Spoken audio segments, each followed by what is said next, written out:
Hello friend, ਅੱਜ ਆਪਾਂ ਤੁਹਾਨੂੰ ਸਿਖਾਵਾਂਗੇ ਕਿ ਤੁਸੀਂ ਕਿਸੇ ਵੀ ਫਰਿੱਜ ਦਾ ਕੰਪਰੈਸ਼ਰ ਬਗੈਰ OLP ਤੇ ਰਿਲੇ ਤੋਂ ਬਗੈਰ ਕਿਵੇਂ ਤੁਸੀਂ ਚਲਾ ਕੇ ਚੈੱਕ ਕਰ ਸਕਦੇ ਹੋ। ਅੱਜ ਆਪਾਂ ਤੁਹਾਨੂੰ ਚਲਾ ਕੇ ਚੈੱਕ ਕਰਾਉਂਦੇ ਹਾਂ। ਤਾਂ ਦੋਸਤੋ ਆਪਾਂ ਨੇ ਦੋ ਵਾਇਰਾਂ ਲੈ ਲਈਆਂ ਨੇ, ਜਿਹੜੀ ਇਹ ਆਪਣਾ ਇੱਕ ਲਾਤੀ ਕੋਮਨ 'ਚ ਤੇ ਆਪਾਂ ਇੱਕ ਕੱਪ ਲਾਵਾਂਗੇ ਜੀ ਰਨਿੰਗ 'ਚ।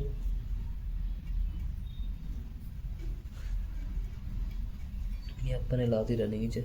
ਜੇ ਤੁਹਾਡੇ ਲਵੇ ਐਂਪੀਅਰ ਮੀਟਰ ਜਾਂ OLP ਰਿਲੇ ਕੁਛ ਵੀ ਨਹੀਂ ਹੈਗਾ ਤਾਂ ਤੁਸੀਂ ਸਿੱਧਾ ਡਾਇਰੈਕਟ ਕਿਵੇਂ ਚੈੱਕ ਕਰ ਸਕਦੇ ਹੋ, ਅੱਜ ਆਪਾਂ ਤੁਹਾਨੂੰ ਇਹ ਸਿਖਾਵਾਂਗੇ। ਤੇ ਇਹ ਆਪਾਂ ਨੇ ਪਾਤੀਆਂ ਸਿੱਧਾ ਡਾਇਰੈਕਟ ਤੇ ਬਾਅਦ ਤੁਸੀਂ ਕਰ ਦੇਣਾ ਇਹਨੂੰ ਸ਼ੋਰਟ।